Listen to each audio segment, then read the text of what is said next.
그럼 교재 146페이지로 넘어가 보세요. 146페이지. 자, 146페이지부터 이제 등장하는 게 전표 관리 및 결산 관리의 이제 마지막이라고 보시면 되세요. 그러니까 지금 저희가 회계 1급 교재를 기준으로 진행하고 있잖아요. 그 교재 마지막 부분입니다. 그런데도 수업은 못 끝나세요, 여러분.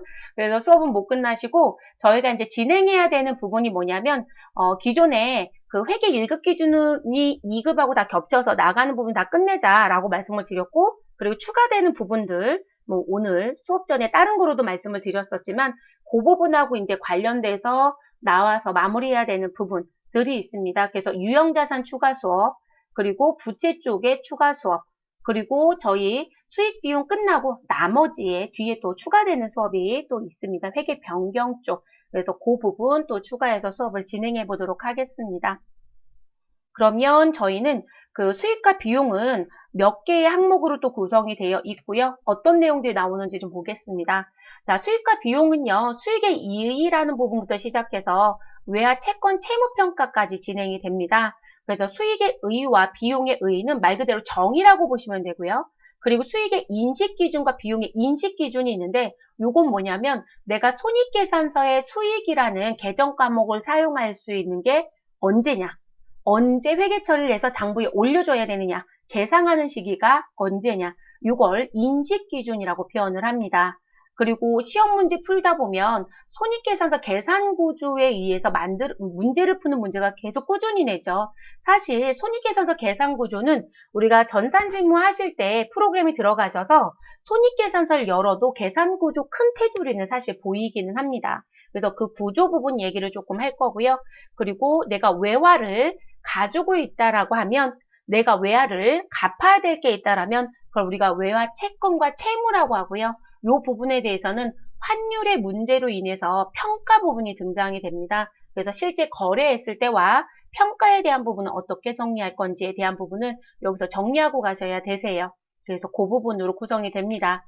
이번 시간에는 수익의 의의와 수익의 인식 기준에 대한 걸 마무리해 보도록 하겠습니다. 그럼 우리가 수익이라고 하는 부분은요, 실질적으로 돈을 벌어들이는 행위예요.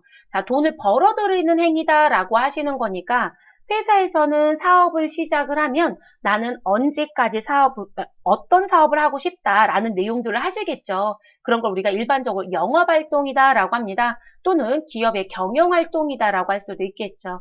그래서 기업의 경영 또는 영업활동으로 인해서 우리는 들어오는 게 있을 것이다. 그런 걸 경제적 효익이라고 합니다. 그래서 그걸 통해서 발생된 경제적 효익이 있고 이 효익은 자산이 무엇되는 유입되는 효과를 가져온다. 자산이 여러분 유입되니까 들어오는 거잖아요. 그러면 자산은 무엇할 것이고 증가할 것이고 그리고 내가 갚아야 되는 빚이 무엇될 수도 있다. 감소될 수도 있다라고 합니다.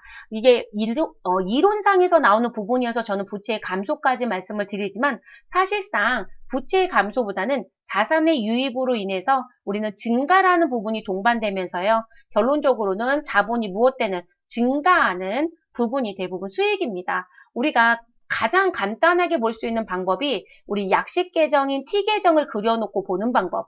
그러면 우리 재무상태표 약식 계정입니다. 라고 여러분 죄송해요. 지금 저희가 재무상태표가 아니라 손익계산서를 하고 있는데 제가 재무상태표를 쓰네요. 손익계산서가 맞겠죠? 그래서 손익계산서에 약식 계정인 T 계정을 놓고 봤을 때 우리 무슨 부분? 수익이 발생은 어느 변? 우린 대변에 있고요. 비용이 발생은 어느 변? 우린 차변에 있을 겁니다. 그러면 우리 대변의 수익이 발생이 되면 이 발생으로 인해서 회계 처리를 추정해 보면 얘가 지금 대변에 들어오는 거잖아요, 여러분. 그러면 대변에 등장을 하니까 그럼 차변, 우리 거래 8요소 배웠을 때 차변에 누가 등장하게 될까요? 대변의 수익이 발생하게 되면 차변의 요소는 4개가 있죠. 자, 그래서 그 4개의 요소를 봤더니 무엇 되더라? 우리 대변의 수익이 발생하면서 자산은 무엇할 것이다? 증가할 것이다. 그리고 내가 수익이 발생하면서 내가 갚을 부채가 감소할 수도 있을 것이다. 그런데 회계 처리를 해보면 수익이 발생하면서 부채가 감소하는 경우는 희박이라는 거예요. 보실 수 있는 게 있긴 해요. 내가 채무를 면제받았다. 여러분 채무를 면제받으면 뭐가 되시죠? 우리는 외상매입금이라든지 미지급금이 차변에 없어지고요. 대변에 우리는 영업의 수익인 채무 면제이익이 생기긴 하죠. 근데 그런 건수가 많냐는 거예요. 희박이에요. 그래서 부채 감소라는 부분이 안 나오는 건 아니지만 나올 수 있는 부분의 건수는 적다. 이 얘기고요. 그리고 우리 수익이 발생하면서 무엇에 대한 부분, 우리 수익이 발생하면서 여러분 또 누가 나올 수 있죠? 우리는 자본이 무엇 때는 감소하는 부분이 있습니다. 라는 부분이 차변의 요소가 있는데 이 부분은 거의 없다고 보는 게 맞겠습니다. 됐을까요, 여러분? 그리고 수익이 발생하면서 우리 비용이 발생한다? 그 부분도 거의 없습니다. 그래서 차변의 4개의 요소 중엔요, 이 2가지 요소가 나올 거고요. 그리고 수익은 실질적으로 우리 누구를 자산을 증가? 그러면 재무 상태표에 갔을 때 여러분 자산이 어느 변에 있었나요? 우리 자산은 차변에 있었습니다. 그러면 자산이 차변에 있고 증가를 가져옵니다. 그럼 대변에 부채가 있고 그리고 자본이 있는데요. 자산이 증가하게 되면 누군가 증가를 해야 되는데 부채가 감소하진 않을 거라는 거죠. 그러면 우리는 누가 증가하는 우리 이익의 종착지인 자본이 무엇 될 것이다? 자본이 같이 증가하는 효과를 가져오게 되죠. 그래서 우린 자본의 증가를 초래할 수 있다라는 게 그래서 나오는 부분입니다. 흘러가는 흐름이라고 보시면 되겠죠. 글로 만들어진. 자, 그리고 이 수익은 주된 영업활동과 영업활동이 아닌 것으로 구분해서 가겠죠. 그래서 영업적인 부분에 해당되는 영업활동이다. 그러면 뭐로 가시면 되고요? 영업수익이다 라고 얘기할 거고요. 그런데 영업활동이 아닙니다 라고 하면 영업 외 수익이라고 하겠죠. 이렇게 2가지로 구분합니다. 영업 수익이라고 불러지는 건 저희 이제 여러분 기초 수업을 하셨기 때문에 이게 어렵지는 않을 거예요. 그러면 이 부분은 무엇으로 구분하시면 된다? 우리가 사업자 등록증에 가보시면 뭐가 있을 것이다? 업태와 종목이 있을 것이다. 우리 사업의 종류라는 게 있다라고 했었죠. 그래서 사업의 종류라고 하는 업태 종목이 있습니다. 그거에 따라서 나오는 부분. 그래서 우리는 상품 매출. 상품 매출은 어떤 회사들이 대부분 사용하는 매출 계정이다. 도소매업이 사용하는 매출 계정. 그럼 여러분 제품 매출은 어떤 회사? 제조업을 하고 있는 회사들이 사용하는 수익 계정이겠죠. 공사 수익금은 어떤 회사?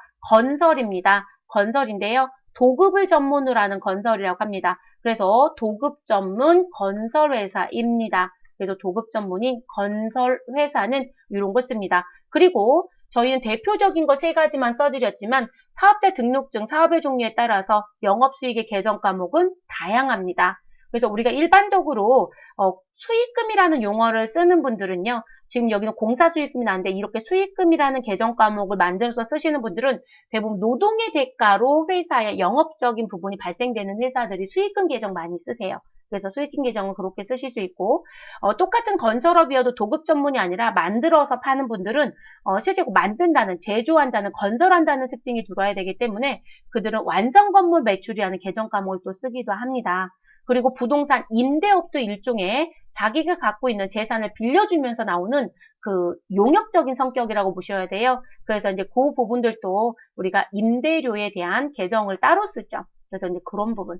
자, 영업 외 수익이라고 하는 건 영업적이지 않은 부분들. 그러다 보니까 우리 사업자 등록증에 있는 사업의 종류와 관계가 없는 건 모두 다 뭐가 된다? 영업 외 수익이 됩니다. 그래서 실제 회사에 가시면 우린 자격증 공부를 하다 보니까 영업의 수익을 정말 다양하게 봐요, 여러분. 뭐 이자 수익부터 시작해서 자비익까지. 근데 회사에 가시면 우리가 볼 수 있는 영업의 수익 계정 별로 없어요, 여러분. 이자 수익은 보긴 할 거예요. 은행에서 이자 받았다라는 부분이 거의 있어서. 배당금 수익이요? 회사가 여유자금이 있어야 투자하지 않아요? 그래서 배당금 수익 이렇게 볼 일 없어요. 그리고 제가 짜투리 공간이 있어서 임대를 하지 않는 한 임대료가 영업의 수익에 들어올 이유가 없죠. 대부분 사업자 등록증에 저희 부동산 임대해요 라고 하면 임대료는 영업수익 계정에 들어가는 게 더 맞습니다. 그리고 제가 아까 말씀드릴 때 배당금 수익이 있다? 배당금 수익이 있다란 얘기는 제가 여유자금이 있어서 유가증권 투자해야 되잖아요. 유가증권 투자를 해야 단기매매증권 평가를 하든 단기매매증권 처분을 하든 매도가능증권 처분을 해서 이익이 났다는 얘기를 하겠죠. 그러니까 이것도 많이 볼 일이 있다 없다? 없어요, 여러분. 시험은 참 열심히 사랑하는 문제로 내지만 업무는 그렇게 볼 일이 없죠. 그래서 대부분 업무에서 그나마 보는 게 이자 수익. 그리고 여러분들이 무역업에 가시면 외환차익, 외화 환산이익은 무역업이라는 회사에 가시게 되면 실제 보게 될 겁니다. 그래서 이건 무역업에서 쓰는 계정 과목. 자, 유형자산 처분 이익. 회사에서 유형자산 처분 이익은 뭐 매번 나오는 게 아니고요. 우리가 실질적으로 정말 팔아야 나오는 얘기이다 보니까 유형자산 처분 이익도 빈도는 낮고 시험 출제는 높고입니다. 투자자산, 내가 갖고 있었던 투자 부동산을 팔았을 때 생기는 이익을 말하는 용어죠. 그래서 이 부분도 볼 기회가 많지 않습니다. 우리 시험 문제 풀다 보면 자산수중 이익과 채무면제 이익도 참 열심히 내주거든요. 네, 그런데 자산수중은 내 수중에 뭔가 들어와서 이익적인 게 생긴 거고 채무면제 이익은 내가 채무를 면제받아서 생기는 이익입니다. 이것도 시험에서는 꾸준히 내고 있지만 업무에서 볼 기회는 희박입니다. 자, 보험금 수익은 회사가 보험을 가입하고 뭔가의 불상사가 생겼다. 그래서 보험사에서 보험금을 수령하게 되면 우리는 보험금 수령 금액을 전부 다 전액 무엇으로 간다? 우리 보험금 수령액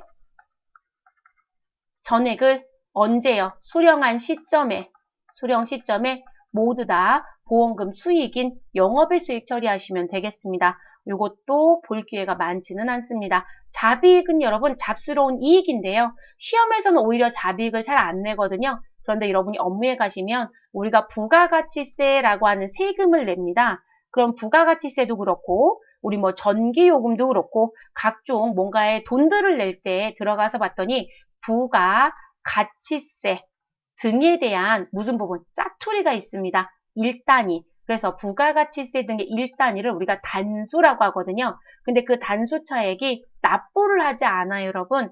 그래서 나는 원래 내야 되는 미지급세금 계산해 보니까 274만 5,216원이 나왔다. 그럼 우리는 납부를 얼마까지만 한다? 자, 요 단위까지만 하죠. 그래서 274만 5,210원만 납부를 한단 말이에요. 그럼 얼마 납부 안 해요, 여러분? 6원 안 하죠. 자, 그럼 이 6원을 우리가 뭐라고 부르자? 단수차액. 그걸 뭐라고 처리한다? 잡이익이라고 해요. 그래서 이 부분은 오히려 업무를 진행하다 보면 1년에 몇 번씩 볼 기회가 사실 있기는 합니다. 그래서 계정들 지금 구분되어 있는 것 같고 한 번 더 점검을 했습니다. 그러면 그 다음으로 또 넘어가 볼까요, 여러분?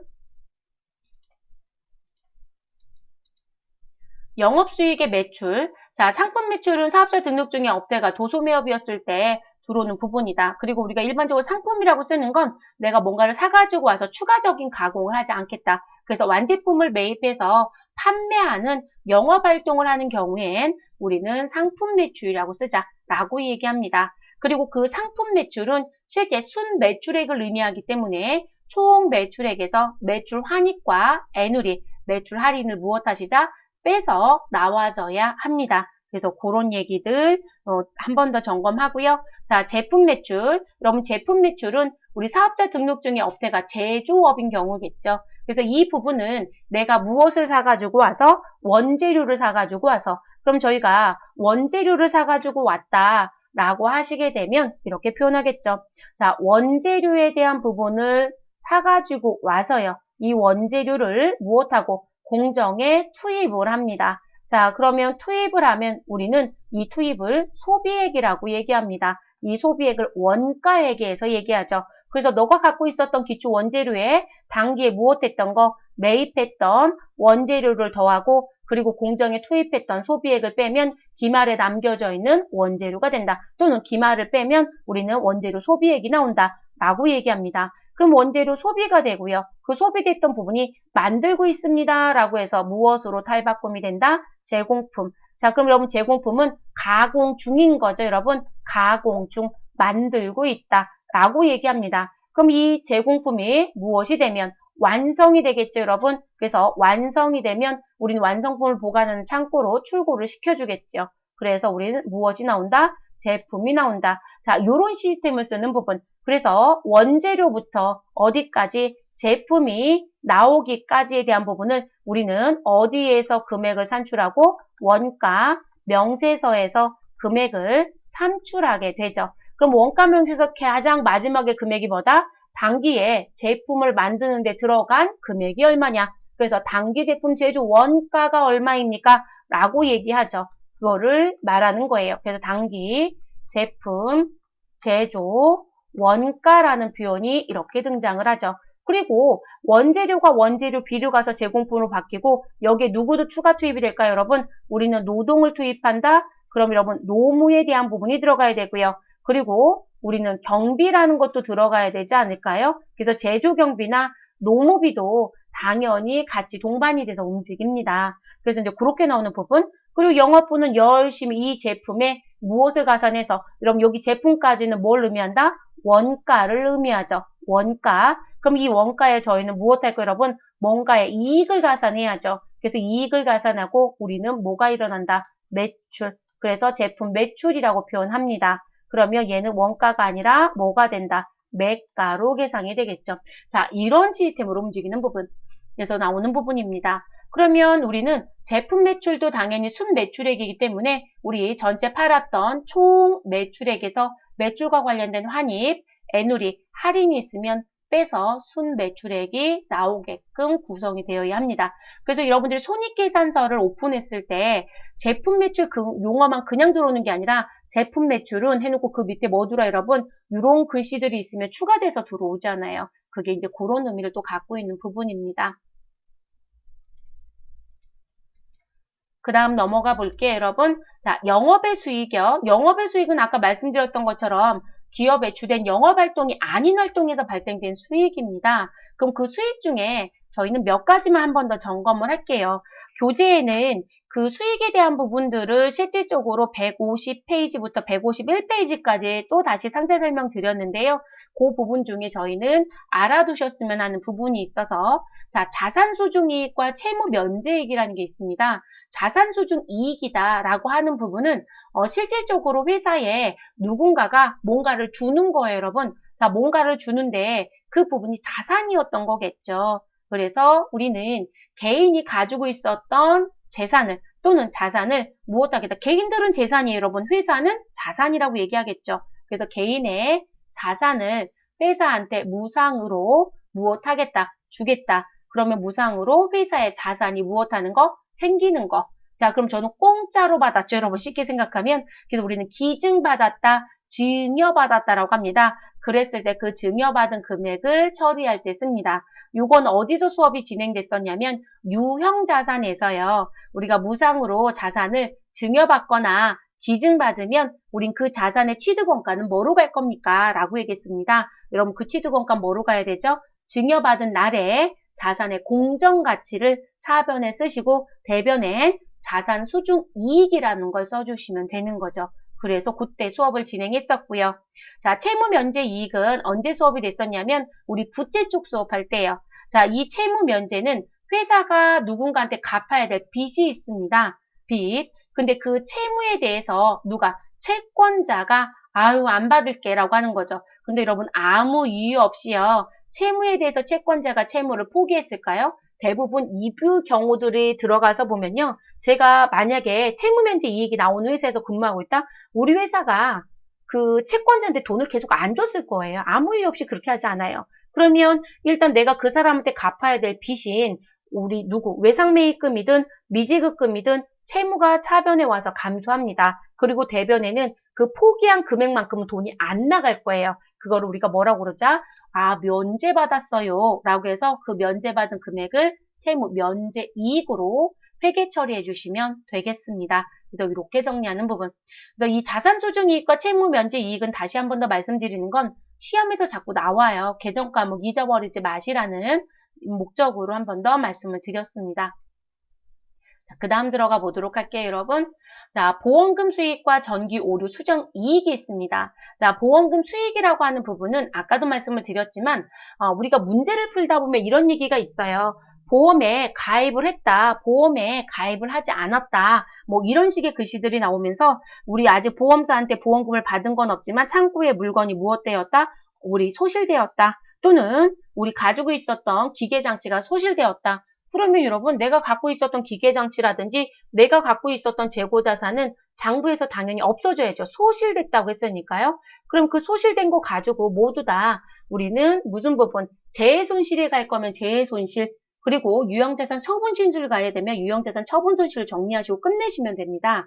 그리고 나서 추후에 보험사한테 보험금을 받게 되면, 보험금을 무엇하게 되면? 받게 되면 우리는 그 받는 금액 전액을 무엇으로 가시면 된다? 모두 다 보험금 수익으로 가시면 된다. 그래서 우리 이 보험금 지급받는 경우에 우리 보험금 차익이란 용어는 쓰지 말아달라고 했습니다. 그래서 보험금 수익이 맞다. 자, 전기 오류 수정 이익 또는 뒤에 가면 전기 오류 수정 손실 이렇게 얘기할 수도 있습니다. 자, 이 전기 오류라고 해서 나오는 이 부분에 대한 건 내가 과거에 회계 처리를 하고 재무제표를 완성시켜서 끝냈는데 단기에 업무를 보다 보니 내가 과거에 작성된 재무제표의 회계 처리가 잘못되어 있더라. 그럼 저희는 회계 처리 무엇해야 돼요, 여러분? 수정해야죠. 그런데 과거의 재무제표는 벌써 세금 신고가 끝났을까요? 안 끝났을까요? 끝났어요, 여러분. 그러니까 과거에 작성된 재무제표는 모두 다 보고도 되고 끝난 거기 때문에 제가 들어가서 임의로 수정할 수 없습니다. 그래서 그 부분을 무엇하자? 고쳐주자라고 했을 때 나오는 부분입니다. 다만 뒤에 가서 저희는 회계 변경 쪽에서 한 번 더 수업을 하겠지만 알아두실 건 여기서 이제 간단하게 한 가지만 쓴다라면 우리가 이 전기의 오류를 보면서 수정하는 이익이나 손실이 나왔다라면 꼭 지문에서 뭘 확인한다? 중대한 오류인지 우리 중대하지 않은 오류인지 꼭 구분을 해주셔야 됩니다. 그래서 중대하다, 중대하지 않다라고 하는 이 용어가 가장 중요한 부분입니다. 그래서 지금 저희는 그거를 구분해 주셔라. 그리고 이건 여러분 시험에서 문구를 줘요. 그래서 중대한 오류에 대한 여부, 오류 여부를 무엇하자? 확인하자라고 하는 부분. 그리고 업무는 여러분의 몫이에요. 아무도 중대한 오류이다, 중대한 오류가 아니다라고 얘기해 주지 않아요. 시험이니까 얘기해 주는 거예요. 그래서 중대한 오류 여부를 확인. 그래서 중대하다. 여러분 중대함이에요. 자, 그러면 이 중대함은 우리 영업의 수익에 못 들어와요. 또는 영업의 비용에 못 들어와요. 이들은 뭐로 가야 된다? 이익, 잉여금에 들어가야 합니다. 그럼 이익잉여금은 어디에 속하죠? 자산부채 자본 중에 자본에 속하죠. 그럼 결론적으로 우리는 어디에 가야 된다? 재무상태표에 영향을 줘야 된다는 얘기고요. 그리고 이게 재무상태표에 영향을 주는데 이 부분은 전기 거를 수정하셔야 되는 거니까 전기 이익잉여금에 영향을 주는 부분으로 갑니다. 자, 그런데 우리는 중대하지 않다라고 합니다. 중대하지 않아요 라고 하면 이 부분은 영업 외 손익으로 갑니다. 수익이거나 비용. 그래서 이 부분. 그래서 조금 달라요, 여러분. 그래서 나오는 부분. 그리고 회계책의 중대한 부분에 대한 부분보다는 전기 오류 수정 이익을 왜 드렸냐면 요거를 물어본 적이 있어요. 실기 문제까지 냈다가 이것도 시험범 이탈까지 얘기는 했었는데요. 그래서 개정 과목을 또 물어볼 수 있어서 말씀을 드렸습니다. 그러면 저희는 정리를 하고요. 그리고 그 다음에 나와 있는 인식기준 들어가 보도록 하겠습니다.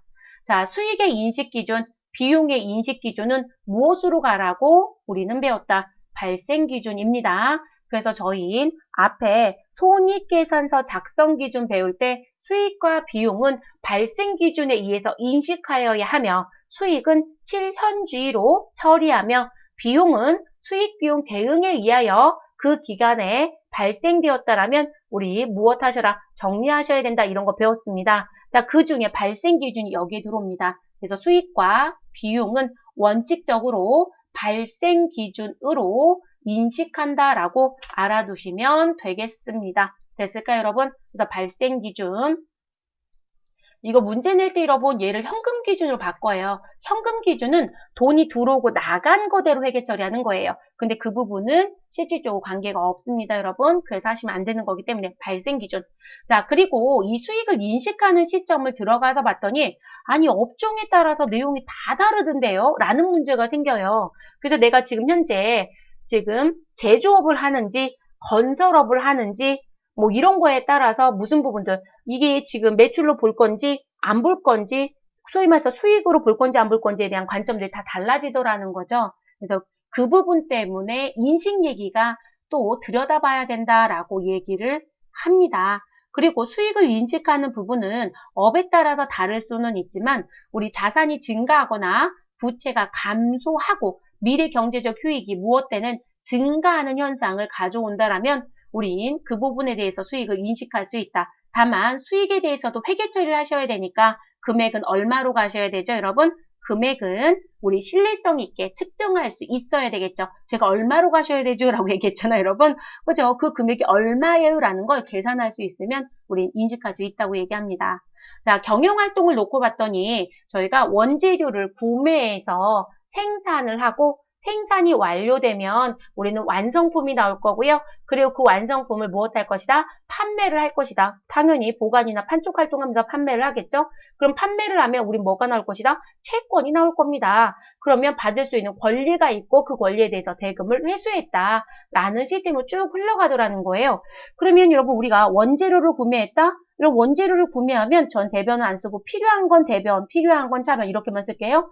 그러면 우리는 차변에 원재료를 구입하면 원재료라고 하는 재고자산이 증가하는 부분을 여러분 회계 처리하겠죠. 그리고 이 원재료를 우리는 생산에 무엇했다? 아이고 투입을 했겠죠, 여러분.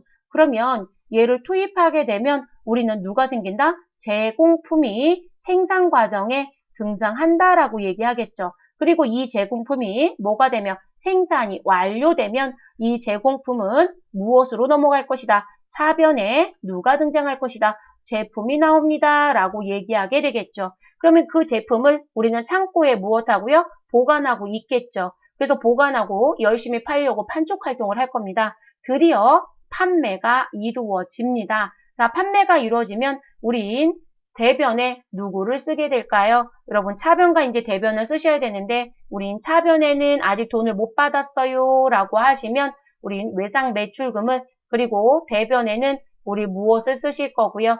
우린 매출했으니까 매출량 계정을 쓰시게 되겠죠. 됐을까요, 여러분? 그래서 이제 그렇게 움직입니다. 그럼 저는 차변을 좀 쓸게요, 여러분. 그래서 판매가 이루어지면 저는 일단 이 부분에 차변엔 돈을 아직 안 받았다라고 하면 외상 매출금이라고 하는 채권이 발생하게 될 겁니다. 그럼 그 채권을 가지고 있다가 우리는 일정 기간 뒤에 대금을 무엇할 것이다? 회수할 것이다. 그러면 외상 매출금이 감소해서 끝나지는 거죠. 이 패턴이 계속 돌아간다는 얘기예요, 여러분. 그런데 지금 이 패턴을 놓고 봤더니 수익을 인식하는 부분이 누구는 진행 기준이라는 부분을 쓰고 누구는 완료 기준이라는 용어를 쓰고 누구는 판매 기준이라는 용어를 쓰고 누구는 대금을 회수하는 회수 기준을 쓰겠다고 하더라는 거예요. 그럴 수 있느냐? 그럴 수 있다, 여러분. 네, 그럴 수 있다입니다. 그러면 진행 기준과 완료 기준이란 용어를 쓰는 분들을 들어가서 보면요. 대부분 건설업이에요, 여러분. 진행 기준과 완성 기준. 그럼 여기 진행과 완성은 제가 10층짜리 건물을 현재 올리고 있습니다. 라고 얘기를 합니다. 그러면 이 10층짜리 건물을 올리는데요. 땅도 파고 그리고 건물을 한 층 한 층씩 무엇할 것이다? 이렇게 올리겠죠, 여러분. 그죠? 건물을 10층으로 뚝딱뚝딱 만드는 게 아니니까. 근데 지금 현재 제가 여기 그린 게 4층까지만 올렸다고 얘기를 해볼게요. 그러면 4층까지 우리는 무엇하였다? 진행을 해놨대요. 그리고 제가 10층짜리 건물을 지금 짓고 있다고 했으니까 그래서 우리는 층 하나당 10%씩 얘기를 해볼게요. 그래서 10층 건물인데 그 중에 4층을 진행했다. 근데 제가 한 층당 10%라고 했으니까 4층을 진행한 건 뭐가 될까요, 여러분? 40%는 진행했다라고 볼 수 있다라는 거예요. 자, 그 결정도 또 여러분의 몫입니다. 그 결정하는 것에 대해서는 우리 누가 알려주지 않습니다. 그래서 여러분 회계가 이런 부분들은 자격증이 쉽고 업무가 더 어려운 거예요. 그래서 업무는 그 판단을 전부 다 하셔야 돼요. 그러면 그 진행한 정도 40%까지 진행됐어요 라고 하는 것만큼 나 수익을 인식할 거야. 근데 여러분 생산 중인 거죠. 또는 건물을 짓고 있으니까 저희는 제작하거나 건축 중이라고 표현할 거예요. 근데 그걸 인정할 수 있느냐? 네, 가능해요. 근데 그걸 진행률이라고 표현해요. 그런데 저희는요 그렇게 안 하고요. 10층 건물이 다 지어지면 그때 수익으로 인식할게요. 그걸 완성 기준 또는 완료 기준이라고 해요. 그러면 얘는 몇 %이다? 진행도가 100%예요. 그래서 이 부분은 대부분 건설업에서 이 부분을 쓰게 됩니다. 그리고 세무 1급을 추후에 공부할 예정이신 분들은 이 진행 기준과 완료 기준의 세부적인 공부를 또 하셔야 될 겁니다. 그래서 세무 2급까지는 그 부분을 내지 않지만 세무 1급부터는 진행 기준을 계산하는 진행률의 계산 공식까지도 계산 문제를 출제하고요. 모두 다 알아야 되는 부분들이 있습니다. 그래서 이런 건설업에 가시면 무슨 부분 이런 얘기 많이 합니다. 야, 현장 관리하고 있니? 라고 합니다. 그럼 저희가 현장을 30개를 돌리고 있다? 그러면 현장별로 진행률이 같다 다르다? 다 달라요. 어떤 데는 시멘트를 10차를 보내야 되지만 어떤 데는 시멘트를 2차만 보냈다고 할 수도 있고요. 그러면 거기 들어간 원가도 다르고 우리 진척의 정도도 다를 거고요. 이해됐을까요? 그래서 건설업은 현장별 진행에 대한 관리를 하셔라 라고 얘기를 합니다. 그래서 진행한 것까지만 인정하는 것, 진행 기준. 우리는 100% 완성이 되면 인정하겠다. 완료 기준 또는 완성 기준이라고 합니다. 됐을까요, 여러분? 그러면 우리 일반적으로 우리가 공산품점 사서 쓰는 거, 자 그런 부분들은 여러분 생산이 완료되면 창고에 보관하고 우리가 판매를 하잖아요. 그럼 판매를 하면 우리는 뭔가를 넘겨줬을 거예요. 아, 내가 노트북이 필요해서 노트북을 구매했어요. 그럼 여러분 구매하시면서 노트북 받아오시잖아요. 그러면 노트북을 판매한 사람은 그 사람한테 노트북을 무엇했다? 인도해줬죠. 여러분 넘겨줬잖아요. 그래서 내가 재화를 인도해줬다. 그 인도가 판매 기준이 되겠죠. 그래서 일반적인 재화들은 대부분 뭐로 들어간다? 이 부분으로 들어갑니다. 근데 노동은 6월 따지고요. 그래서 재화는 인도 기준 또는 판매 기준에 갑니다. 그래서 그렇게 가는 부분. 근데 저희는 판매를 하고도요. 대금을 회수하는 거에 맞춰서 무엇하겠다? 수익을 인식하고 싶대요. 그럼 여기서 외상매출금 계상을 했는데 아 내가 돈을 36개월에 걸쳐서 받기로 했다. 내가 돈을 70개월에 걸쳐서 받기로 했다. 그럼 결론적으로 장기적으로 또는 장기 연불로 여러분 우리가 장기 할부는 달달이 받겠다는 게 할부고요. 연불이라는 표현을 또 써요. 연불은 연 단위로 받겠다는 표현이에요. 그 내가 6년에 걸쳐서 돈을 받는다? 근데 여러분 제가 재화를 인도했던 시점에 돈을 전부 다 잡으면 세금을 또 빨리 낼 수도 있죠. 그러다 보니까 대금이 들어오는 회수 기준을 적용하는 것도 있어요, 여러분. 그걸 지금 그림으로 준 거고 그거에 따라서 수익의 인식의 시점이 다를 수도 있다라는 얘기입니다. 그러면 우리 또 세부적인 재화 판매 용역이라는 부분을 또 들어가 보도록 할게요, 여러분. 자, 교재 151페이지 하단에 가시면 무엇이 나와져 있다. 재화의 판매라는 부분이 나와져 있습니다. 자, 요거 사지선다로 출제가 됩니다. 자, 그리고 업무하실 땐 저희가 이거를 막 따지진 않는데 업무 중에 벌써 내가 알고 하시고 계세요. 또는 무의식 중에 그냥 하고 계시는 부분. 자, 그러면 재화의 판매라는 부분을 수익으로 인식할 땐 재화의 소유에 따른 유의적인 오형과 보상이 누구에게, 구매자에게 이전되어야 한다라고 얘기합니다. 결론적으로 너가 재화를 인도하게 되면 지금 그 사람이 구워 먹든 삶아 먹든 도둑이 와서 훔쳐가든 중간에 해적이 와서 물건을 훔쳐가든 그건 네가 얘기 안 할 거야. 이런 얘기예요. 그래서 우연과 보상이 구매자에게 이전이 되면 우리는 끝난다라고 얘기해요. 1번이 제일 중요한 건 무역업입니다. 수입과 수출은 원거리입니다. 원거리다 보니까 우린 중간에 문제가 생길 수 있는 소지가 있다 보니까 그거에 대한 부분이 어디서 끝나지느냐라는 걸 보자라고 하거든요. 일반적인 경우는 인도하면 구매자한테 모든 게 이전이 돼요. 근데 무역은 우연과 보상 얘기들까지도 따져보는 경우들이 많아요. 자, 두 번째, 판매자는 판매한 재화에 대하여 소유권이 있을 때, 자, 지금 보세요. 판매자가 판매한 재화에 대한 소유권이 있어요. 자, 그랬을 때 통상적으로 행사하는 정도의 관리나 효과적인 통제를 할 수 없다라면 구워 먹든 삶아 먹든 튀겨 먹든 지금 할 수 없다라면 그 부분을 수익으로 인식할 수 있다라고 얘기해 주겠다는 거예요. 그렇지 않다라고 하면 내가 콩나라 팥나라 왜 거기다 물을 그만큼 부었니 더 부었어야지 이렇게 다 시시콜콜하게 관여할 수 있다. 내가 개입할 수 있다. 그러면 그 경우는 우리 수익으로 인식할 수 없습니다. 그래서 재화의 판매로 볼 수 없다는 얘기가 됩니다. 그리고 수익으로 인식할 땐 수익 금액을 신뢰성 있게 무엇할 수 있어야 된다? 측정할 수 있어야 되겠죠. 그리고 경제적 효익은 안으로 들어올 수 있어야 됩니다. 그래서 그 경제적 효익의 유입 가능성이 무엇해야 된다? 우리는 매우 높아야 됩니다. 항상 매우 높다. 라는 거 기억해 주셔야 되고요. 그리고 수익이 인식이 되면 제가 아까 이런 말씀 드렸어요. 자, 수익과 비용의 인식은 발생 기준이다. 수익은 실현주의로 인식하고 비용은 수익이 발생한 기간에 우리는 비용이 정당하게 대응되어야 한다. 이렇게 얘기했어요. 그러면 수익이 인식된다라면 그 거래와 관련하여 발생했거나 또는 발생할 원가란 얘기는 여러분 무슨 얘기다? 비용 얘기하고 싶은 겁니다. 매출 원가는 누가 봐도 비용이잖아요. 그래서 그 원가를 신뢰성 있게 측정할 수 있어야 된다고 얘기합니다. 그래서 1번부터 5번까지는 사지선다 문제예요. 글장난 치면서 내기 딱 좋죠, 여러분. 그쵸? 그래서 이 부분에 맞춰서 수익을 또 인식합니다. 자, 그 다음 넘어가 볼게요, 여러분. 자, 그 다음은 용역에 대한 부분입니다. 자, 용역과 관련된 부분. 내가 용역을 제공하고 있습니다. 그러면 용역에 대한 부분은 거래 전체 금액을 무엇할 수 있어야 된다? 우리 신뢰성 있게 측정할 수 있어야 된다. 수익 금액을.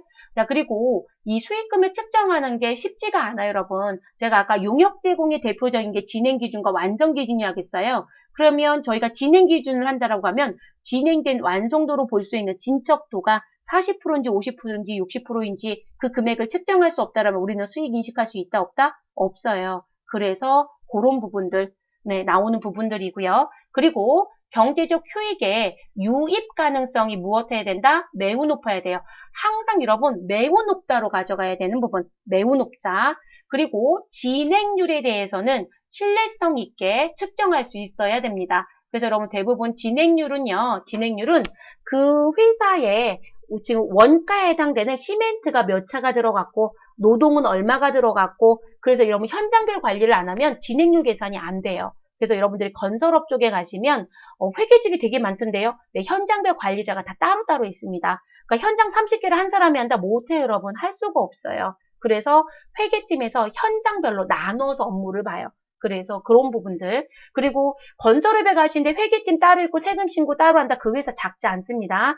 규모가 작은 회사들은요. 이것저것 신경 쓰기 어렵고 하다 보니까 대부분 대리인한테 맡기는 경우가 더 많아요. 그런데 규모가 좀 커진 기업들은 안에서 내부적인 관리를 하려고 합니다. 그래서 여러분들 프로그램이 들어가면 교육 버전에서는 볼 수 없지만 실무 전산 프로그램 들어가시면 현장 관리가 가능하게끔 프로젝트 관리가 가능합니다. 그리고 ERP를 쓰는 회사들 같은 경우는 그 건설형 ERP가 또 개발이 돼서 시판이 돼서 판매가 되고 있어요. 그래서 그런 거로 현장 관리를 합니다. 그리고 건설업은 회계도 어렵지만 회계는 이 수익 인식 때문에 어려운 거고요. 다른 건 안 어렵습니다. 근데 뭐가 어렵냐면 인건비 관리가 매우 어렵습니다. 현장별로 누가 많을까요, 여러분? 우리 일용직이란 표현을 배울 거예요. 일용직에 해당되는 분들이 많아요. 네, 그래서 이제 그런 부분들이 실제 들어가는 부분이 있다고 보셔야 될 거예요. 그래서 그 부분들. 자, 그 다음 네 번째, 이미 발생한 원가, 그리고 거래 완료를 위하여 투입해야 될 원가를 신뢰성 있게 무엇할 수 있어야 된다? 측정할 수 있어야 된다. 라고 또 얘기를 합니다. 뭐 이 얘기는 다른 얘기 아니죠, 여러분. 뭐냐면 내가 수익을 인식하겠다라면 그 수익에 대응되는 원가가 당연히 있어야 되잖아요. 네, 그래서 그 부분에 대한 내용이다라고 이해해 주시면 되겠습니다. 그래서 원가를 신뢰성 있게 측정할 수 있어야 한다. 이 부분 조심하실 건 여러분 시험을 목적으로 이제 말씀을 드리면 용역 제공하고 우리 앞에서는 무슨 부분은 나왔어요, 여러분? 재화였잖아요. 자, 앞에서는 재화 판매였어요. 그리고 지금 얘기한 건 용역 제공이에요. 근데 이 두 개를 섞여내는 출제자가 있어요. 그래서 반드시 용역에 대한 수익 인식 기준을 내는지 재화 판매에 대한 인식 기준을 내는지 꼭 글씨를 잘 보실 것. 용역 제공에서는 진행률을 신뢰성 있게 측정할 수 있어야 된다는 게 키예요. 그런데 우리 재화를 판매할 때는 진행률 얘기가 없어요, 여러분. 그래서 재화의 판매와 관련된 수익 인식 기준에 대한 설명 중 잘못된 거라고 했는데 우리 진행률에 의해서 뭐 이런 식의 용어가 나오면 재화가 아니라 용역 쪽이니까 답이 될 수 없어요. 그렇게도 출제를 할 수도 있습니다. 그래서 조심하시고요. 자, 그 다음 이 부분은 참 열심히 내는 문제 중에 하나입니다. 그래서 지금 거래 유형별 수익 제공이다 라고 해서 들어오는 부분이 있는데 이 부분은 우리 어느 부분하고 같이 재고자산 배우실 때 여러분 기말재고에 포함되어 있는 건 우리가 재고자산 배우실 때 이런 얘기를 했어요. 재고자산에 포함할 거냐 포함하지 않을 거냐. 그럼 이 재고자산에 포함합니다 라고 하는 부분. 그리고 여기 재고자산은 창고에는 없지만 창고에 있는 것처럼 포함하라는 얘기거든요. 그러면 기말재고자산에 포함한다는 얘기가 되는 거잖아요. 그러면 이 부분에 들어가는 내용들은 이 부분에 들어가는 내용들은 실질적으로 재고자산에 있다라고 보면 우리는 수익으로 인식하면 된다 안 된다? 수익으로 인식하면 안 돼요 여러분. 그럼 결론적으로 다른 말로 돌려서 얘기하면 내가 수익으로 인식을 하면 기말 재고자산에서는 무엇한다? 빼줘야 된다. 이 얘기가 되는 거예요. 그래서 이게 두 가지가 같이 움직이는 애들이에요. 그래서 수익을 인식합니다. 라는 용어가 나오면 이 부분은 기말 재고자산에 포함한다, 포함하지 않는다, 포함하지 않는다. 재고자산에서 빼세요. 걔 포함되어 있으면 안 됩니다. 라는 얘기까지 같이 가져가는 쪽입니다. 그래서 이게 어떤 출제자는 수익의 제공으로 묻고 어떤 출제자는 재고자산의 기말 금액 포함 여부로 물어봅니다. 그렇게 구분해 주시면 되고요. 그럼 제일 먼저 나오는 위탁 판매부터 보겠습니다. 여러분 위탁 판매는 누군가한테 물건을 팔아달라고 맡기는 거죠. 대표적인 게 홈쇼핑. 자 그러면 우린 물건을 맡기는 사람이 누구이다? 맡기는 사람이 위탁자. 그러면 위탁자가 누구에게? 수탁자에게 무엇을 할 것이다? 물건을 보낼 것이다. 자, 이렇게 보내는 물건을 우리가 뭐라고 부른다? 적송품 또는 위탁품이라고 얘기하죠. 그러면 이 적송품은 수탁자의 어디에 있을 것이다? 창고에서 보관하고 있겠죠. 그럼 여러분 수탁자 창고에 보관하고 있으니까 위탁자가 실질적으로 물건 주인이에요. 그러면 위탁자인 물건 주인은 지금 재고에는 없는 거예요. 물건이 나갔으니까. 이해됐을까요? 그렇다라고 해서 여러분 우리 이거 그대로 수익인식해요? 아니죠. 누가 물건을 팔아야? 수탁자가 누군가한테 물건을 팔아야 되겠죠. 그래서 수탁자가 고객인 제3자에게 판매를 하면 수익으로 인식하면 됩니다. 라고 얘기하는 거죠. 그리고 이 부분은 기말 재고에도 포함되면 된다 안 된다? 안 되죠. 그래서 기말 재고에서는 제외가 되줘야 되는 겁니다. 불포함. 그래서 제가 연계 두 개를 연결해 드리는 거예요. 자, 그 다음 반품 조건부 판매 또는 시용 판매도 포함입니다. 여러분 반품 조건부라는 건 우리 물건을 사간 고객이 일정 기간 내에 반품할 수 있다는 조건이 달려있는 거. 시용 판매는 무슨 의미였죠 여러분? 제가 고객한테 물건을 보냈습니다. 근데 고객이 써보고 저 살게요 라고 하는 뭔가의 의사표현을 해야 되는 부분. 그런 게 시용 판매였죠. 그래서 반품 조건부라든지 시용 판매에 대한 부분은 지금 구매자가 인수를 수락한 나 살게요. 그러니까 결론적으로 여러분 의사표현이 들어온 거죠. 산다는 구매 의사표현이 되거나 또는 반품 기간이 무엇되면 종료되게 되면 우리 무엇할 수 있다? 수익으로 인식할 수 있다. 이렇게 됩니다. 근데 이 부분이 충족이 안 되면 기말 재고자산에 포함. 자, 지금처럼 충족이 되면 기말 재고자산에서 제외. 이렇게 가져갑니다. 자, 할부 판매입니다. 여러분 할부는 지금 제가 인도는 했습니다. 인도는 하였으나 대금을 무엇하겠다? 나누어 받겠다. 라고 얘기합니다. 그래서 대금을 나눠 받는 부분인데요. 자, 장기라고 표현하는 건 할부의 기간이 1년이 넘어간다. 단기라고 하는 건 할부의 기간이 1년 이내이다. 그런데 장기와 단기 모두 자, 이 얘기는 다른 말로 얘기하면 우린 장단기를 구분한다, 구분하지 않는다? 구분하지 마시고 그냥 할부는 전부다 이렇게 표현합니다. 그래서 구분하지 않고 장단기 모두 재화가 무엇되면 인도되면 우리는 모두 다 뭐로 잡아주셔라? 매출로 잡아라. 그리고 외상매출금 회수하는 부분으로 돈을 나눠서 정리하면 된다. 라고 얘기합니다. 그래서 인도되는 시점입니다. 할부 판매는 여러분 추후에 부가가치세를 배울 건데요. 부가가치세는 단기와 장기를 나눠서 봐요. 그래서 저희가 이게 급수가 올라가면 부가세랑 회계기준이랑 다른 점 찾기를 내는 출제제가 있어요. 그러면 난이도 별 5개예요. 그러니까 원래 다 알아야 되는 건 맞아요. 그런데 회계는 회계, 부가세는 부가세 따로 낸단 말이에요. 근데 같이 내고 싶은 거죠. 이 출제자는. 왜냐하면 구분을 해야 되거든요. 세금 신고 부분이 달라지는 게 있어서 그래서 그걸 내는 출제자들이 또 있습니다. 그러면 저희는 문제를 풀 때 머리가 터질 것 같다고 많이 빠시더라고요. 전산 실무 문제 내시냐고 물어보신다면 네, 전산 실무도 냈고요. 이론 문제도 출제를 했습니다. 세상 난이도인 것 뿐이에요. 그래서 인도가 되면 우린 매출로 본다. 그리고 여기에 제가 6년 동안 걸쳐서 봤는데 여러분 6년 동안 걸쳐서 봤으면 72개월 할부란 얘기인 거죠? 자, 저는 72개월에 걸쳐서 돈을 받겠다? 그럼 여러분 지금의 100원과 그리고 6년 뒤에 100원이 같을까요? 다르다가 맞죠, 여러분? 그러니까 실질적으로 지금 다를 수밖에 없어요. 그러면 지금의 100원을 명목가액이라고 하는 거고요. 미래의 가치가 달라지는 걸 현재 가치라고 합니다. 근데 이 현재 가치와 명목가액의 차이가 중요하면 우리는 현재 가치를 평가해서 회계 처리할 수도 있다라고 합니다. 그래서 그 현재 가치 평가 때문에 들어오는 계정 과목이 현재 가치 할인 차금이라는 표현을 쓰게 됩니다. 그래서 현재 가치 할인 차금, 이것도 일종의 차감 계정입니다. 자, 방송사의 광고 수익입니다. 여러분, 우리 방송사의 광고 수익은요, 광고를 대중에게 전달을 해야만 수익이 생깁니다. 그래서 여러분, 우리 방송사는 절대로 뭔가를 만든 거로는 못 먹고 살아요. 방송사는 뭐로 먹고 살아요, 여러분? 광고 수입으로 먹고 살죠. 그래서 이분들이 제일 많이 하고 싶은 게 뭐예요? 드라마 히트. 자, 여러분 드라마가 히트가 되면 이 드라마를 보는 사람이 많다 적다? 많아지죠. 그래서 시청자가 올라갔다는 거죠. 그러면 여러분 이 드라마 앞, 뒤로 뭐가 붙어요? 광고가 붙어요, 여러분. 광고. 근데 드라마가 인기가 없어요. 광고가 떨어져 나가요. 아, 광고를 붙이는 이 부분이 여러분 길게 약정 안 해요. 상황을 봐야 되기 때문에 이해됐을까요? 그래서 지금 앞뒤로 광고가 붙는 부분은 이 드라마가 히트를 치면 이 광고의 초당 가격이 비싸집니다.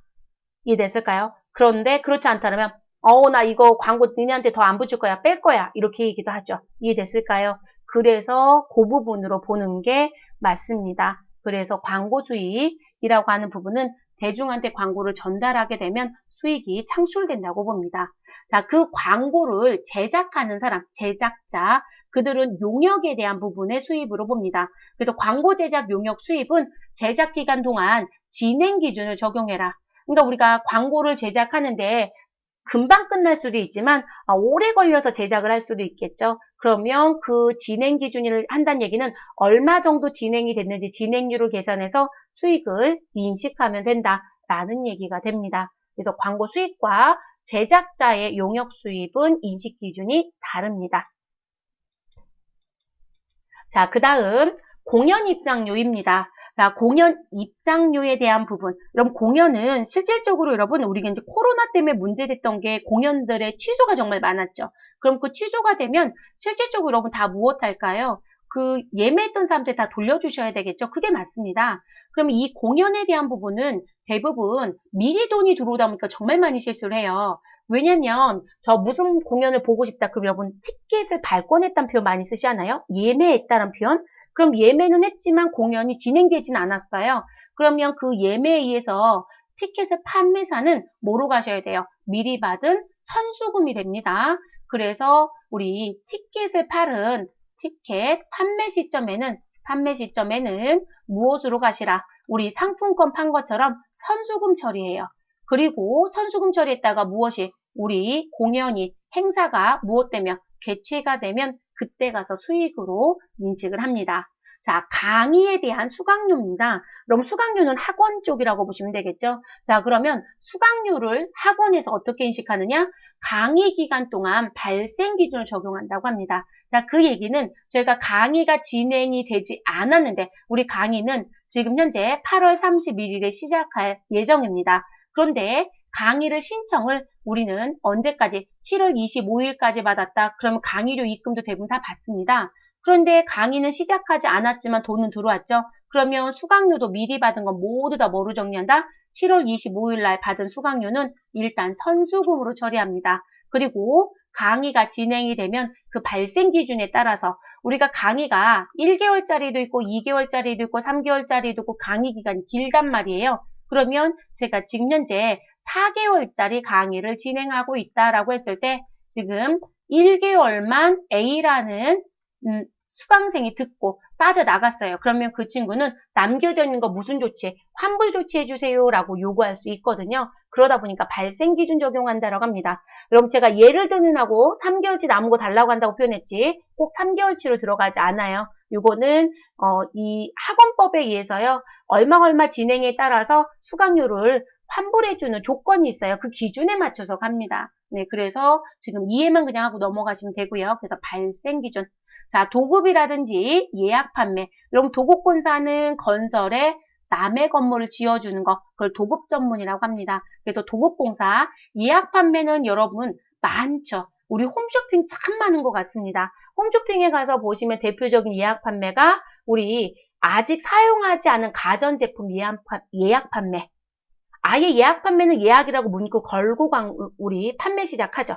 그러면 그 예약에 의해서 생산을 시작하거나 또는 생산된 거 일부는 미리 발송하거나 그 발송의 시기가 즉시되지 않아요, 여러분. 그런 부분. 예전에 에어컨을 그렇게 많이 했었어요. 그러니까 에어컨을 언제 많이 팔았었냐면 여러분 에어컨도 일종의 계절품이에요. 그러면 여름에 판매가 많이 이루어지고 겨울에 판매가 덜 이루어지죠. 그래서 겨울에 주문을 받는 거예요. 근데 여름보다 현재의 가격이 싸지 않더라면 누가 사겠어요? 근데 가격에 대한 부분들에 여러 가지 조건 맞춰주고 예약 판매를 했었던 거죠. 그런 부분들 또는 우리 여행 상품 홈쇼핑에 보면 언제부터 언제까지에 대한 거에 대해서 예약을 걸고 그리고 우리 무엇해요? 우리가 그거 예매하는 것처럼 예약을 걸어 놓은 다음에 돈이 들어갔다가 우리 기간 확정해서 정리가 되죠. 이해됐을까요? 그래서 여행 상품도 많고요. 그래서 이 예약 판매는 요즘에 참 많습니다. 그래서 도급이나 예약 판매는 진행 기준에 따라서 인식한다라고 보시면 되겠습니다. 그래서 제조 기간에 상관없이 진행 기준에 따라서 인식해라. 자, 그리고 재화나 용역의 교환이 있었다라면 우리 동종자산 교환과 이종자산 교환을 유형자산에 배웠어요, 여러분. 그럼 동종자산 교환은 우리 내가 제공한 자산의 공정가치로 취득원가를 인식할 거기 때문에 우리 무슨 보죠? 내가 제공한 자산의 무엇으로 여러분? 장부가액으로 취득원가를 인식하기 때문에 우리는 유형자산 처분, 이익이나 손실이 아예 발생하지 않습니다. 그래서 동종자산의 교환은 수익으로 인식하지 않는다. 유형자산 처분 손익 안 나옵니다라는 얘기가 이런 얘기인 거고요. 근데 이종자산은 전혀 다른 성격이 상이한 자산을 교환하는 거기 때문에 우리 무슨 부분? 내가 제공하고 있는 자산의 무슨 금액으로 시장에서 받을 수 있는 공정가치로 그러다 보니까 뭐가 될 수 있다? 수익을 인식할 수 있다라고 했습니다. 그래서 판매가치 기준에 따라서 인식한다라는 게 그런 의미가 됩니다. 그래서 동종자산은 인식하지 않고 이종자산은 인식한다. 자, 배당금 수익. 여러분 배당금 수익은요. 배당금을 받을 권리와 금액이 확정되는 시점이에요. 그래서 우리 시험 문제가 이게 이렇게 되지 않아요. 대부분들 여러분 우리 자본에서 마지막 수업에 배당금에 대한 프로세스 얘기를 했어요. 그래서 배당을 주고자 하는 그 기준점을 세워라. 그러면 그 기준점이 결산일에 맞춰서 배당금 기준일이 될 것이고 그걸 근거로 우리는 주주총회를 거쳐서 배당금을 얼마 주겠다라는 결의를 할 것이다. 그럼 여러분 결의가 이루어졌어요. 그럼 결의 시점에 회계 처리를 하겠죠. 그러면 우리 이 결의 시점에 주는 사람이 있고 받는 사람이 있겠죠. 자, 주는 자는 여러분 차변에 누구 정리하고요. 우리 2월 이익 잉여금을 저는 2월 이익까지만 쓸게요. 여러분 2월 이익 잉여금을 쓰시고 상대 계정 대변에는 현금 배당 가시면 되죠. 여러분 그럼 아직 안 줬으니까 뭐라고 써요? 미지급 배당금을 쓰죠. 그럼 여러분 주는 사람 이렇게 처리했으면 받는 자가 있겠죠. 그럼 여러분 받는 자는 어떻게 처리하시면 돼요? 받는 자는 차변에 누구 써주시면 되시고요. 차변은 아직 돈이 들어왔어요? 안 들어왔어요? 안 들어왔죠, 여러분. 미수금 쓰시고 그리고 상대 계정 대변은 누구 쓴다? 배당금 수익을 쓰셔야 되는 게 맞습니다. 그럼 이렇게 배당금 수익을 쓰고 돈이 들어오면 대변에 있던 배당금 수익은 차변에 무엇이 되고요? 우리 상기 처리해 주시고요. 그리고 대변엔 무슨 처리해 주시면 된다? 우리는 대변에는 미수금을 상계 정리하는 패턴이 맞습니다. 됐을까요? 근데 우리 시험 문제는 어떻게 내고 있다? 여러분 즉시 돈 받고 있죠? 전 즉시 돈 들어왔어요. 항상. 근데 그렇게 들어오지 못해요, 여러분. 그래서 일하러 가실 때는 지금 여기서 배운 거래 유형별 수익의 제공이다라고 해서 배우는 이 배당금 수익대로 처리하시면 되겠습니다. 그리고 이 결의가 끝나지면 주주들한테 배당 얼마 주겠다라는 부분들이 이메일로 다 도착이 돼요. 요즘엔 다 이메일로 서로 주고받아요. 그래서 배당금 통지서가 들어옵니다. 그럼 그 배당금 통지서에 이번 주주총회에서 이만큼의 결의가 돼서 당신한테 얼마 줄 겁니다. 그럼 여러분 우리는 받을 권리와 금액이 확정됐어요, 안 됐어요? 됐잖아요, 여러분. 그러면 확정되는 시점에 배당금 수익 대변에 계상하시고 돈이 들어오는 시점, 입금 시점에 상계 정리하시는 거예요. 이 패턴이 맞습니다. 시험은 이거를 생략해버리고 내고 있어요. 즉시 받은 것처럼 내고 있죠. 그런 경우는 드뭅니다.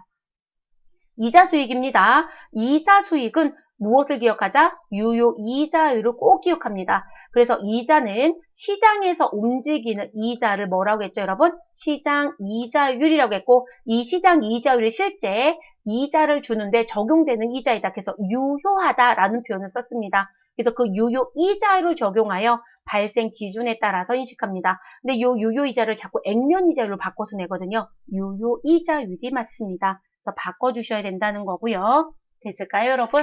그래서 그 내용입니다.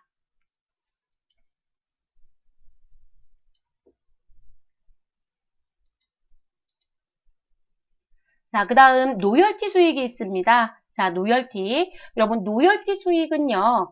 우리 왜 노열티 받는다는 얘기 들어보신 적 있으시죠? 네, 노열티 수익은 발생 기준에 따라서 수익을 인식하신다라고 보시면 되겠습니다. 그래서 우리가 이 부분 용어가 왜 나오냐면 우리가 노열티라고 하는 부분을 줄 때 제가 요즘에는 제일 많이 그러니까 요즘 최근까지 제일 많이 썼던 이 노열티 수익 얘기할 때 종잣값 얘기를 전 제일 많이 하거든요. 종잣.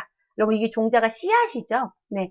그러면 우리가 농산물과 관련된 부분은 종자가 있어야 우리가 심어서 거기서 걷어들여서 파는 거잖아요. 근데 이 종자에 대한 부분이 누가 가지고 있느냐에 따라서 우리는 로열티를 줘야 돼요.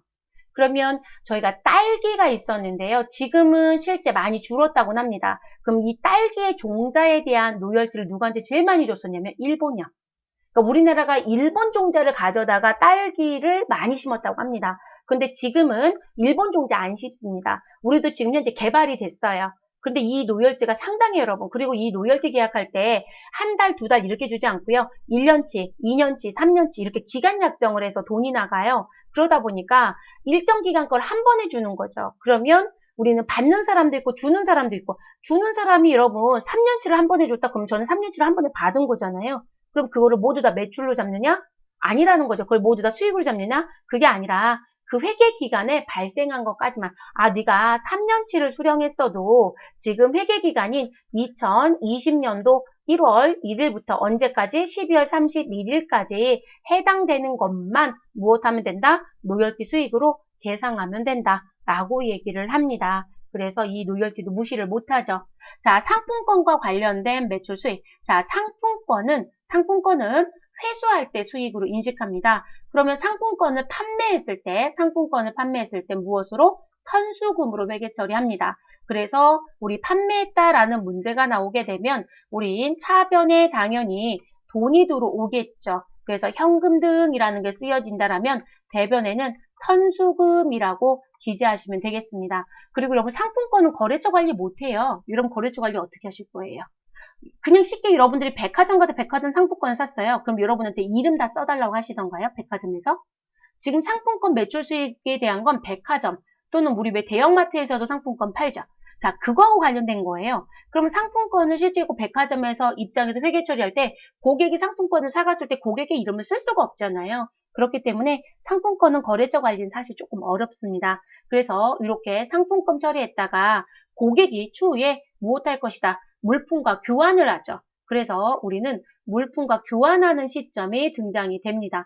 그럼 물품 교환하게 되면 우리는 뭐라고 쓰고 대변에 있었던 상품권을 차변에 기재하시면 되겠죠, 여러분. 됐을까요, 여러분? 그래서 여기 이쪽으로 와서 상계 정리가 되고요. 상대 계정 대변에는 드디어 내가 상품을 팔았으면 상품 매출, 제품을 팔았으면 제품 매출현 회계 처리를 합니다. 그리고 상품 매출은 지금 내가 상품권을 500을 팔았다. 성금도 500을 받았다. 그런데 내가 상품으로 매출된 건 700이다. 그럼 여러분 상품권은 500밖에 없죠. 그럼 나머지는 고객이 무엇해요? 추가 지급하죠, 여러분? 그래서 저희는 나머지는 현금 등을 또 받았다라고 하면 이렇게 써주시면 되겠죠. 또는 이럴 수도 있죠, 여러분. 반대로 상품권은 500짜리인데요. 물건은 450짜리다. 그럼 50 무엇하기도 해요, 여러분? 돈 돌려주기도 하시잖아요.